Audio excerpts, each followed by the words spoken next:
Good afternoon, everyone. I'm joined by the Health Minister, Health and Aged Care Minister, and the Minister for Foreign Affairs and the Minister for Women. Our vaccination program is central to our national plan. Our national plan enables us to live with the virus, not fear it. That is our future. That's what we're moving towards, with each and every dose that is administered all around this country.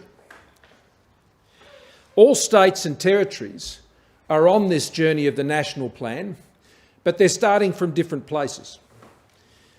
There isn't a common COVID position across the country.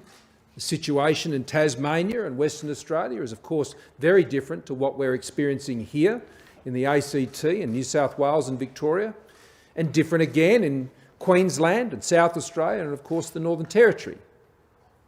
But the place we're heading to is the same. We may all be starting from a different point. And that place is bringing us all together again. Connect us again as Australians and to connect Australia to the world. That is the objective of the national plan. So for wherever we're starting, the destination is what we share. And in addition to our vaccination program, there are many other elements that support it. Of course, there is the test, trace, isolate and quarantine methods and measures, and they will look very different in Phase B and Phase C of the plan, as we discussed last week in National Cabinet, and further work is being done there. There's the public health social measures. They will continue. There is not a time that we are contemplating where we move into Phase B and Phase C that they are not part of our management of our COVID response. They are low-level measures, sure, but they are necessary. They will continue. Other countries have chosen not to do that, but Australia has chosen to do that, to combine our successful measures, to keep them at a low level so as not to inconvenience Australians unnecessarily, and to combine that with test, trace, isolate, quarantine, and of course our vaccination program. And then there is the keen focus that we have long held on ensuring that our public health system can cope with the pressures that undoubtedly do emerge. And that has been our focus for many, many months. That has been in particular a standing item, not only on the National Cabinet agenda, but of course our own National Security Committee of Cabinet here at a federal level, led by the Minister for Health and Aged Care, in ensuring that we are providing the support necessary, and indeed some $6 billion or thereabouts has been provided specifically support the public health response of the states and territory on our 50-50 cost-sharing arrangement that has been in place since the beginning of our cooperation under this pandemic. But, of course, most significantly, to drive the national plan forward is the vaccination program. And it's important that we acknowledge that Australians have been responding at record levels. Our vaccination rates each week now exceed those on a per capita basis on the best of weeks in the United States and the United Kingdom. And Tasmania is leading the charge with the highest double-dose vaccination rate in the country. And New South Wales is running first when it comes to first-dose vaccinations around the country. And others are close behind. Across the country, 58.7% of Australians have had their first dose and 35% have had their second dose. Now that compares to some 40.5% just a month ago, up now to 58.7%, and 18.7% just a month ago, now at almost double that at 35%. I said when I announced the additional Polish doses that we're able to get for Pfizer that I would leave no stone unturned in bringing forward and accessing more doses of mRNA vaccines. And that's exactly what we've done. We've continued on, and I'm pleased to announce today that we'll be boosting our September effort with a new dose swap deal with Singapore, which will see 500,000 doses arrive this week for distribution next week. 500,000 more doses of hope. That comes on top of the some 4.5 million that we already have planned for September, and the 1 million Moderna doses, and the many other millions of doses that are available from our AstraZeneca production, to ensure that we can continue on in September with the strong surge that we had over August. It's a dose swap deal, which simply means we're taking the 500,000 they have now, so we can put that into our distribution this month coming in September, and we will provide them with 500,000 in December. That means there are 500,000 doses extra that will happen in September that otherwise would have had to wait for several months from now, accelerating our vaccination program at this critical time as we work towards those 70% and 80% targets. This will greatly assist the national vaccination program as it brings in two important age groups into the program: the 16 to 29s, which have already begun this week, and of course the 12 to 15-year-olds. Remember, there's 1.2 million children aged 12 to 15, and they start with bookings from the 13th of September. And so this will greatly assist with both of those efforts as those new age groups come in. The doses will be distributed across our GP and state hub network and across the states and territories. In total, between both of those, it will be done on a per capita basis. We need to vaccinate the whole country, and we need for those doses to go from one end of the country to the other and for them to be taken up. I want to particularly thank Prime Minister Lee, whom I directly discussed and pursued this matter with, and I want to thank the Government of Singapore more broadly, and the Health Minister, who's worked closely with Greg to ensure we've been able to bring this agreement to a conclusion. We have a tremendous partnership with Singapore, and I've worked with Prime Minister Lee now over these last 3 years and was there most recently just a few months ago as we stood together in Singapore and swapped notes on our respective responses to COVID-19 and many other issues. I also want to thank Minister Hunt and Minister Payne and all of their teams for the great job that they've done in bringing yet another of these agreements together after our successful Polish dose arrangement, which has already found its way into people's arms all around the country. I want to give a special shout out to our High Commissioner, Will Hudgman, who I sent up there, and he's doing a fantastic job. And to all of your team, Will, thank you very, very much for the great work you've done. And of course, Professor Murphy and the great team down there at the Department of Health and Aged Care, who continue to steward these arrangements. And now it's over to General Fruin to get them out and for the GPs and our state hubs to be getting those doses into arms. Now, there are more irons in the fire, but there's more work to do on these, and I'll announce further arrangements once we're in a position to do so. As I said, I'd leave no stone unturned on this, and this is further demonstration that that has been the focus of the government. Greg. Thanks very much, Prime Minister. These are 500,000 doses of hope and 500,000 doses of protection for Australians.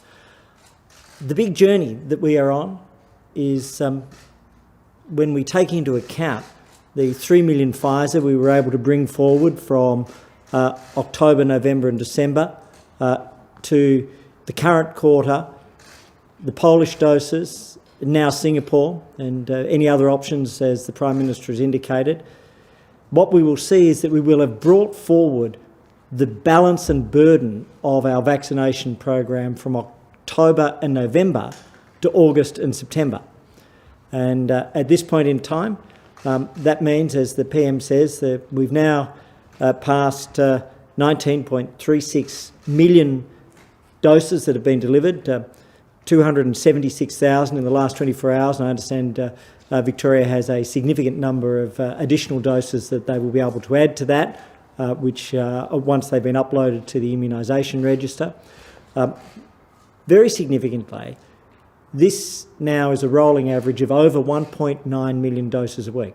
That was a figure we'd hoped to reach in late September and early October, but has been achieved in August.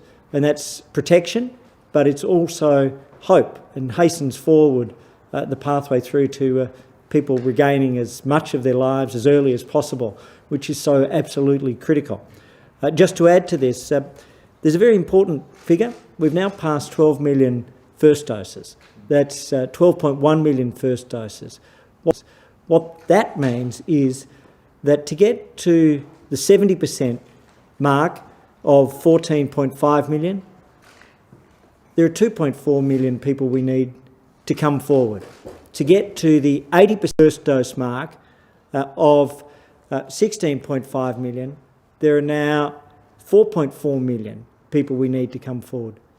These are not huge numbers. These are numbers, when you look at what we're doing, 1.9 million a week, are easily within reach.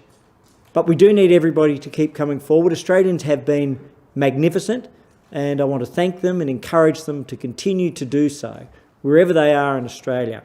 Every dose matters, and every dose protects an individual, as well as helping to protect everyone else. I just, in particular, add to the Prime Minister's thanks. I want to extend my personal thanks to the Singaporean Health Minister, Minister Ong Ye Kung. He's been a fantastic partner, as have all of our equivalents. I also want to acknowledge the High Commission and Will Hodgman, but within the Department of Health, Brendan Murphy and our Chief Negotiator, Lisa Schofield, who have spent countless hours on this. They do this as public servants in the true meaning of the word. Throughout the pandemic, our public servants have worked around the clock and on behalf of the Australian community. So it's an important day, an additional day, a further day of hope for Australians. Thank you. Maurice.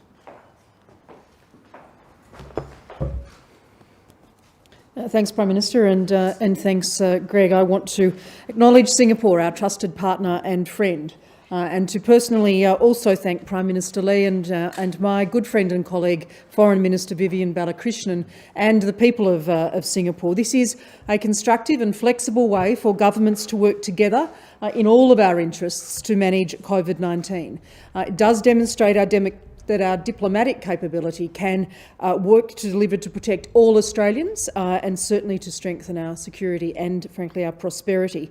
Others have acknowledged the High Commissioner and his team, and I would reiterate that as well. The dose swap that we're announcing today is another example of Australia working with our friends and partners in the region in terms of addressing the global pandemic. We are securing vaccines for the Australian community from a range of sources, and at the same time providing access to effective vaccines for our region to underpin that shared recovery. The delivery of 403,000 vaccine doses to Vietnam last week on the 26th of August was the first of many in that case. Singapore has also delivered vaccines to Brunei, is supporting Indonesia's COVID response, as is Australia. We've delivered over 2.1 million vaccines in our region now, particularly focused on the Pacific and on Timor-Leste, assisting our Pacific family where they need our support overwhelmingly in Fiji in recent times, in Papua New Guinea and, as I said, in Timor-Leste. It is a task that we are approaching together, and it's a task which we will continue in the coming weeks and months. Take questions. Is there a plan for the distribution of the 500,000 doses to the states and territories per capita, or would it go to Western Sydney as a priority, for instance? As I said before, it's been done on a per capita basis across the GP and state hub network across the states and territories. Cool. I know you're doing more work on this, but an original reading of the Doherty modelling suggests it might be a problem if you're having more than 1,000 cases, community cases a day. Is it your view at the moment we can still move into phases B and C as planned with New South Wales, for example, recording well over 1,000 cases a day, or do they need to get that into the hundreds? And if not, do we have to amend the plan? No, the sensitivity analysis that was conducted and shared with National Cabinet on Friday reinforced the thresholds around 70 and 80%. The issue is then what you do between 70 and 80%, and they suggested caution, and I agree with that. That's why under the plan we left open being very specific about what happened between 70 and 80%. But I go back to the point I was making earlier. Every state is coming at this from a different perspective. And in many states where there are very few restrictions, they will see less. But in states like New South Wales and Victoria and the ACT, well, they will see more because of the situation they're in, because everybody's got a different starting point. But the Doherty modelling reinforced the thresholds, but it also said, as we're going through the short strokes of the actual measures in the 70 to 80% mark, which in some states and territories could be a matter of weeks, not months. But once you get into the 80% zone, no, of course you want the case numbers to be always, necessarily lower when you're going to those phases, but no, it doesn't affect what those actual thresholds are. You just exercising appropriate caution in that 70 to 80% mark. With the national plan for states to impose hard borders, with the principles, is it consistent with the principles of the national plan for states to impose hard domestic borders when vaccination rates reach 70%? Well, it all depends where their vaccination levels have risen to. So if you have New South Wales or Tasmania, well above 70%, and you have other states that are below 70%, well, the national plan doesn't provide for them to move into phase B. So, it's all a matter of where they're at any given time. And that's what the national plan sets out. And that the measures you put in place in one state, where there are no restrictions currently, well, you wouldn't be expecting too much change in those states because they don't have many restrictions at this point. I mean, the real changes I think we'll see are what is occurring in states like New South Wales and Victoria, which have much more serious restrictions in place in the ACT. And so that's why the vaccination rates, I think, are so important, especially in those places. But, why I give a big shout out to Tasmania? I think Tasmania is a great example. Tasmania has very low COVID rates, almost zero COVID rates. And they know they're just as vulnerable as anyone else to a Delta strain. And they have, despite the fact that they have very low and little COVID, they've got the highest double dose vaccination rate in the country. So they're getting on with it down there. They've had the same dose distribution that everyone else has had, and they're getting on with it. Well done, Tassie. And a special shout out to Peter Gutwin. I've been in contact over the last 24 hours, and I hope he's well and recovering. Andrew? Just a couple of questions. First on, the AMA is saying that it wants states and territories to mandate vaccination for healthcare workers. Seems like an eminent exercise in common sense to me. Do you support that? I know it's a state and territory issue. And secondly, can I ask about the review of the Liberal Party in WA? Sorry, I'm going to have to use FaceTime. It's a scathing report that's come out about the WA Libs. So it talks about a new Conservative force coming out in WA because of what's been going on there. It says there's been unethical behaviour, and it says what has been revealed is shocking and disturbing. It represents a party in decline and headed for the door. Can you respond to that report in WA? Well, I take the report very seriously, and I expect the Western Australian division of the Liberal Party to deal with it. But on the other matter, I would ask Greg to respond, particularly on the issue of healthcare workers. We've always been, I think, very forward-leaning on the necessity of vaccinations for those working directly in healthcare, and for this additional reason that once we particularly move into these new phases, if you're vaccinated, you shouldn't have to be furloughed if you're a close contact or something of that nature, because that's one of the real difficulties in managing the public health system. If you're furloughing your health workforce, well, that's only going to put further strains on the health system. And I think that's one of the great advantages of the national plan, is it envisages being able to have greater capacity for the public health system to deal with this, which you wouldn't have had. I remember that the terrible difficulties we had last year in Victoria, where you were having to furlough significant numbers of healthcare workers and nurses and others in aged care, which was putting more strain. Well, in a vaccinated workforce, particularly in that area, you are significantly strengthened. So a couple of things. Firstly, whilst it's a matter for the states and territories, it has been raised through the medical expert panel, the AHPPC, precisely for the reason the PM's been talking about. One is to protect patients. Two is not only to protect each individual worker, but to protect the workforce from being furloughed. So this is now, I think, very high on the agenda of the state and territory chief health officers. Whilst it's a matter for them, we've made our decision at a Commonwealth level in conjunction with all the states and territories. We've published the rates of our aged care workers. 78.8% have had a first dose. That's increasing at about 20,000 a week. And frankly, the honest answer is the difficult decision to mandate has led to a skyrocketing of rates amongst that group. And so it'll be up to each state and territory to indicate whether they want to publish their own rates of vaccination. But it's an understandable direction. It's what we've done at the Commonwealth level. Australia acknowledged assurances from the Taliban that they would. Australia acknowledged assurances from the Taliban that they would allow foreign nationals or people with foreign visas to leave after the US has withdrawn. Given there's a sense of urgency on the ground that the Taliban's word is probably going to mean less and less as time goes on, is Australia going to continue processing those humanitarian visas at the fast pace we saw during the flight evacuation? Do you acknowledge that there is now an extended window where there's potentially some good faith with the Taliban to get people to get out of the country if we get those visas processed? Yeah, well, I don't take any window for granted. I should stress in Afghanistan, the Foreign Minister may wish to comment on this also. Those commitments at face value you have to be very careful about, but it doesn't change what you do, and which is to press on. We are very keen to meet at least the 3,000 that we would like to see taken into Australia under our humanitarian program this year, and more. I would like to see more.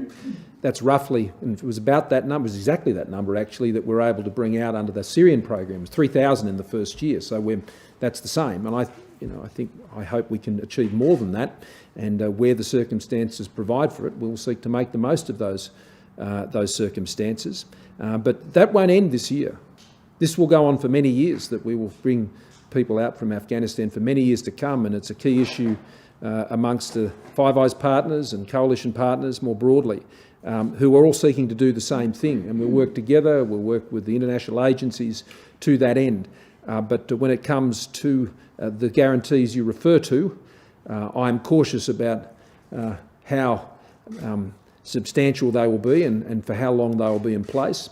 Afghanistan is a place where the situation is deteriorating. As you know, the United States has now completed their mission there, and so they move into the same phase as Australia does, as does the United Kingdom and many other countries. So we'll work together to continue to provide as many people who we've worked with closely the opportunity for a new life in Australia under those official arrangements. But Maurice? So, Prime Minister, the undertaking by the Taliban is one which is being closely watched by the international community, and I've been in contact with a number of counterparts in relation to that, and it is an expectation in terms of the ability for safe travel and safe transit that we are very focused on. We know that for those who remain in Afghanistan, it's a question of a very significant concern. In terms of those who have been granted 449 visas, who are still in Afghanistan, those temporary safe haven visas, they will be contacted through the processes of the Department of Home Affairs about what to do when it is safe, and the processing of those visas continues to be a priority. Not explicit about state border closures. In your view, should they be ended at 70% vaccination, 80%, or are you saying this is a state matter? Well, ultimately everything is a state matter, but I know that there was agreement to the national plan which wants to see Australians come together. And we want to do that safely. This is a safe plan. This is a plan that has been based on the best possible scientific evidence to ensure that we can open safely and connect together again safely. And that is exactly what I would be expecting all of us to be doing. 70% that is a lever that can be pulled by the states. Just in response to Trudy's question, can you give us an indication as to when you expect that state lockouts will no longer be happening in this country? And if I could just ask, the Aboriginal Health Service, Murray Marr, warned the federal government 18 months ago of a potential catastrophe in Wilcannia. They wrote again to you last week urging federal government intervention to address the unfolding humanitarian crisis in that community. What more can the federal government do to address that, and why weren't those warnings from 18 months ago heeded? Well, I'll let the Health Minister comment on that issue in particular. There is a federal intervention, there is federal support and direct federal measures that are being undertaken in those communities in partnership with the New South Wales Government. to address the situation which is there. And the Minister for Indigenous Australians, speaking from that very platform, has made reference to the efforts that were being undertaken on these issues for some time when he joined me for a press conference here. On the other matter, the measures, specific measures, between 70 and 80% of the ones that we're working on right now. But what I do know is when you've got more than 80% of the country vaccinated, and especially when every state has passed that 80% threshold, then what I do know is that the medical and the economic advice is that lockdowns do more harm than good. Greg? So just in terms of Murray Mar, we want to thank them. We responded last year, and one of the things we did was establish last year on the 5th of March, the 2020, the Indigenous Working Group, and then on the 26th of March last year, the National Indigenous Protection Plan. That also included the biosecurity orders, which were made in my name with regards to Indigenous bubbles, which were maintained until the communities and the states and territories sought for them to be removed. We also put in place this year, as of the 9th of March, the Indigenous Vaccination Plan, specifically in relation to Wilcannia. The vaccines have been available there since the 22nd of March, and they've been doing a great job. We've recently upped the number of vaccines available. We also have AUSMAT, which has been in place, the RFDS, which has been in place. And what we see in the Wilcannia region is a 58% vaccination rate. So when I step back for a moment, one of the great fears and challenges we had, PM, we know, through February and March of last year, we focused on Indigenous Australia. We have put in place specific protections. We actually listened precisely to groups such as Murray Mar. They are one of the many, many Indigenous groups. Of course, Pat Turner and Nacho, they've been wonderful leaders, and that's one of the reasons why across Australia we've had an Indigenous rate of cases vastly lower than the national average. And in terms of, sadly, lives lost, there has been the first life lost in Dubbo, a community with a 56.9% vaccination rate. We, at this point, have an Indigenous loss of life of 1/30th the national average. We'll continue to fight in every community, and the RFDS, AUSMAT, the ADF, as well as Commonwealth vaccination clinics, state vaccination clinics, GPs and pharmacies are out there doing that vaccination work in Indigenous communities and supporting Indigenous Australians wherever they are. So just on the lockouts, because there was the other question about lockouts. Let's just acknowledge what lockouts do. Once we get to the point, and that's certainly the case once we get past 80%, and assuming, and this is an important development that needs to take place between now and then, is home quarantine needs to be a viable and widespread option for people who are travelling overseas and returning. Indeed, people who are overseas and have been vaccinated with the vaccines that are recognised in Australia. For that to occur, then we need to get these home quarantine models up and running in states and territories across the country. Now that means that people will be able to, in states that aren't locking others out, those states who have moved into those thresholds, there will be the opportunity for people to go and travel and return to Australia and quarantine at home.